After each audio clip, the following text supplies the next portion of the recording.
Dalam beberapa minggu terakhir, perhatian publik tertuju pada bencana banjir besar yang melanda Sumatera dan Aceh. Ribuan warga terdampak, rumah rusak, akses logistik terputus, dan kondisi sosial penuh ketidakpastian. Oh ya, sebelum lanjut jangan lupa like, subscribe, dan nyalakan notifikasinya.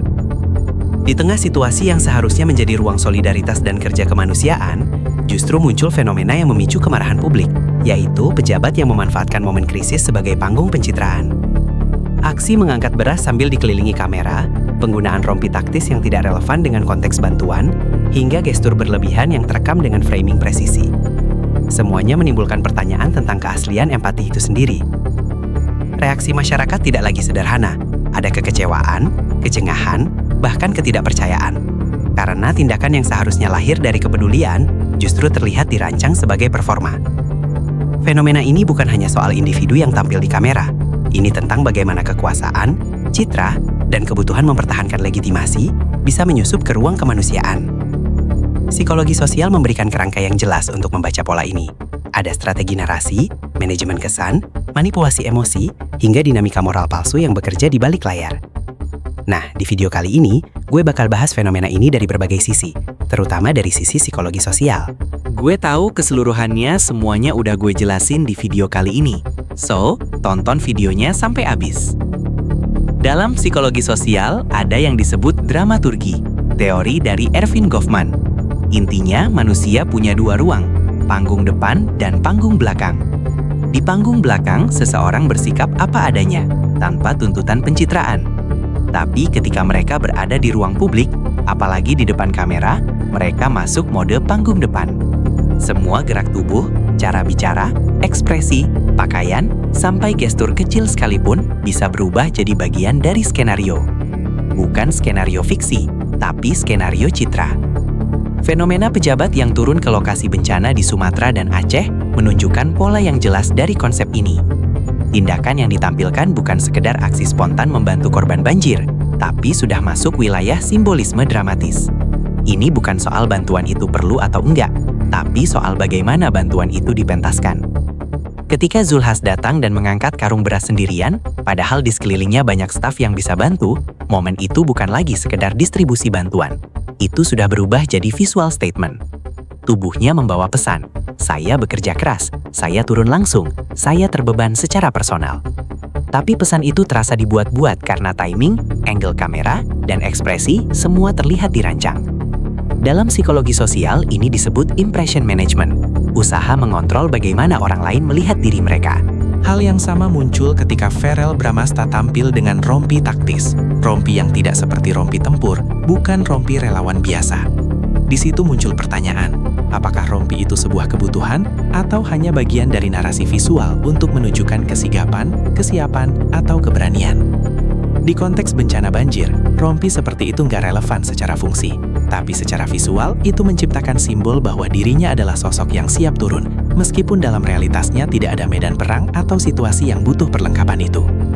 Simbolisme dramatis bekerja karena manusia bereaksi lebih cepat pada gambar daripada informasi verbal. Orang bisa lupa data, tapi visual yang dramatis akan tersimpan dalam memori. Figur publik paham pola ini, dan ketika kamera hadir, gestur mereka berubah jadi bahasa politik non-verbal. Di titik ini, tindakan yang seharusnya tulus berubah menjadi panggung provokatif. Bantuannya mungkin nyata, tapi motivasi di balik cara penyampaian bantuan itu tidak lagi murni kemanusiaan. Ada lapisan kalkulasi citra, strategi persepsi, dan kepentingan personal yang menyelinap di balik senyum, langkah, dan pose yang direkam. Yang membuat publik marah bukan karena bantuan itu salah, tapi karena publik bisa melihat konstruksi skenario di baliknya. Kamera terlalu sempurna, timing terlalu pas, gestur terlalu teatrikal seperti orang yang tahu sedang dinilai. Masyarakat bisa membedakan mana aksi organik dan mana aksi yang dibuat supaya terlihat baik. Ketika bantuan berubah jadi performa dan penderitaan warga jadi latar visual, publik akhirnya melihatnya bukan sebagai empati, tapi sebagai manipulasi emosi. Pada titik ini, panggung depan mereka runtuh bukan karena aksi buruk, tapi karena intensinya transparan. Dan ketika intensi lebih terlihat daripada tindakan, pencitraan kehilangan daya persuasi. Yang tersisa hanya citra kosong yang bilang, ini bukan kepedulian, ini marketing moral. Dan disinilah akar masalahnya. Ketika tragedi berubah jadi properti visual, empati berubah jadi strategi. Dan masyarakat bukan lagi subjek yang dibantu, tapi penonton yang harus dibuat percaya. Dalam psikologi sosial, ada kecenderungan manusia untuk melihat dirinya lebih baik dari kenyataan, dan ini disebut self-enhancement bias. Bias ini makin kuat ketika seseorang punya posisi kekuasaan atau status publik, karena ada kebutuhan untuk membuktikan bahwa dirinya layak dihormati. Pada titik itu, tindakan mereka nggak lagi sekadar membantu, tapi berubah jadi proses membangun narasi tentang siapa mereka ingin terlihat di mata masyarakat. Ketika seseorang hadir di lokasi bencana, dan kemudian narasinya disusun menjadi "saya turun langsung membantu rakyat", itu bukan kalimat sederhana, itu framing. Kalimat itu berfungsi sebagai deklarasi identitas moral. Ini disebut moral self-presentation, proses di mana seseorang dengan sengaja menampilkan dirinya sebagai sosok bermoral tinggi, penuh empati dan selalu ada ketika rakyat butuh. Aksi seperti membawa karung beras sambil direkam kamera, memakai atribut berlebihan atau tampil di tengah kerumunan dengan gestur seolah memimpin penyelamatan, bukan hanya tindakan fisik. Itu adalah usaha membangun sebuah persona, yaitu pahlawan. Sosok yang hadir di tengah kekacauan memberi solusi dan terlihat lebih kuat, lebih peduli, lebih layak dihormati dibandingkan yang lain. Masalah muncul ketika narasi yang dibangun tidak sinkron dengan reputasi sebelumnya. Ketika seseorang yang sebelumnya dikenal dengan kebijakan kontroversial atau minim rekam jejak solusi tiba-tiba tampil seolah penyelamat rakyat, di situ publik mengalami sesuatu yang disebut dissonance recognition. Publik merasa ketidakcocokan antara citra yang sedang diperlihatkan dan realitas yang mereka tahu, dan ketidakcocokan itu menimbulkan penolakan. Di kasus ini, publik marah bukan karena mereka turun ke lokasi, bukan juga karena bantuan itu salah.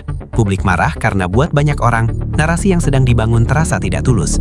Soal penderitaan warga hanya latar untuk memperkuat citra pribadi. Ketika seseorang menjadikan kamera sebagai saksi moral, bukan masyarakat yang menderita, publik menangkap sesuatu yang manipulatif. Fenomena ini makin jelas ketika framing videonya presisi, captionnya terstruktur, musiknya dramatis dan penyampaiannya nyaris identik dengan konten kampanye. Pada akhirnya, identitas moral yang dibangun terasa seperti strategi, bukan karakter. Pada akhirnya, membangun narasi diri sebagai pahlawan bukan hal baru di politik. Tapi dulu, narasi itu dibangun lewat kebijakan, perubahan nyata dan kerja konsisten. Sekarang, narasi itu dibangun lewat video pendek, gestur dramatis dan momen visual yang dikurasi untuk viral. Yang berubah bukan hanya cara, tapi esensinya. Dari kerja menuju simbol, dari dedikasi menuju performa, dari kepedulian menuju citra. Dan ketika publik bisa melihat pola itu dengan jelas, narasi pahlawan berubah jadi ironi. Orang yang ingin terlihat menyelamatkan justru terlihat sedang menyelamatkan dirinya sendiri dari hilangnya relevansi, dukungan, dan legitimasi. Dalam konteks psikologi sosial, tindakan yang direkam dan dipublikasikan dengan format tertentu bukan lagi sekedar dokumentasi.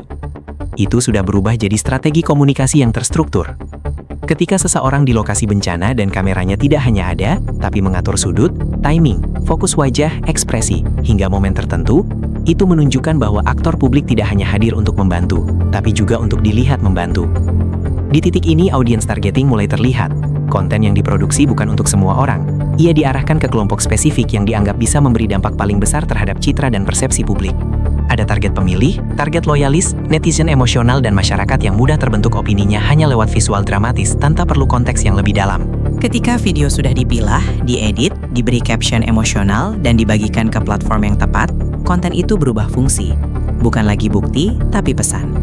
Bukan lagi laporan kegiatan, tapi propaganda simbolik. Visualnya dibuat rapi, jelas, dan intens. Bahkan timing unggahannya sering mengikuti momen trending agar emosi publik masih panas dan mudah diarahkan. Pada fase ini, social proof mulai bekerja. Ketika video bantuan itu dilihat ribuan atau jutaan orang, dibagikan berkali-kali, dipuji pendukung politik atau influencer, muncul ilusi bahwa aksi tersebut adalah bukti kepedulian. Banyak orang akhirnya menganggap tindakan itu baik hanya karena banyak yang melihat dan menerimanya sebagai kebaikan. Publik sering lupa satu hal sederhana, yaitu viral bukan berarti tulus, hanya berarti terlihat. Ketika komentar-komentar dukungan mulai masuk, ketika ada netizen yang bilang setidaknya dia turun langsung, dan ketika framing video berhasil menggeser fokus dari penderitaan warga ke figur yang membantu, maka strategi publikasi itu sudah berjalan sesuai tujuan. Reputasi diperbaiki, citra diperkuat, dan opini publik mulai dibentuk pelan-pelan. Yang membuat fenomena ini makin jelas adalah pola timing dan sinkronisasi dokumentasi. Ada drone ketika lokasi masih banjir. Ada kamera di tengah warga yang kehilangan rumah. Ada caption panjang dengan ton heroik dan kalimat yang membangun citra moral. Semua elemen ini terlalu rapi untuk dibuat spontan. Di titik itu, kameranya bukan lagi alat rekam, tapi instrumen politik. Ini yang membuat publik merasa tidak nyaman. Masyarakat melihat bahwa yang sedang ditolong bukan benar-benar korban bencana, tapi reputasi pejabat dan figur publik itu sendiri. Bantuan menjadi set properti, kamera menjadi saksi citra, bukan saksi empati. Dan publik paham, ketika aksi lebih diarahkan ke kamera daripada ke orang yang membutuhkan, maka tujuan utamanya bukan penyelamatan, tapi persepsi. Pada akhirnya, strategi publikasi semacam ini menunjukkan satu hal yang paling relevan, yaitu dalam politik modern, kehadiran di lokasi bencana tidak cukup. Yang dibutuhkan adalah momen yang bisa direkam, diedit, disebarkan, dan viral. Karena dalam logika social proof, bukan siapa yang paling membantu yang diingat, tapi siapa yang paling terlihat membantu. Pada akhirnya, fenomena ini menunjukkan bahwa masyarakat sudah jauh lebih peka terhadap motif di balik tindakan publik, terutama ketika menyangkut bantuan dan situasi krisis.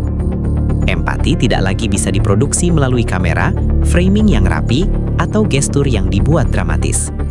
Publik menilai dari konsistensi, rekam jejak, dan kesesuaian antara kata, tindakan, dan kebijakan.